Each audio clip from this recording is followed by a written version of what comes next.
Mama Charlotte, what you put on my Nakotina Gata from the morning, Maka to the program.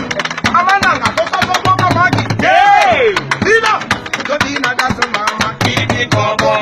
Hey, Masarone, keep it cover.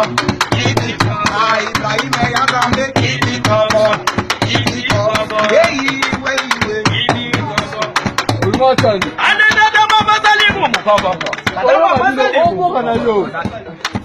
Wanda, ya, my. Another mama Salimu. Adama Bazani.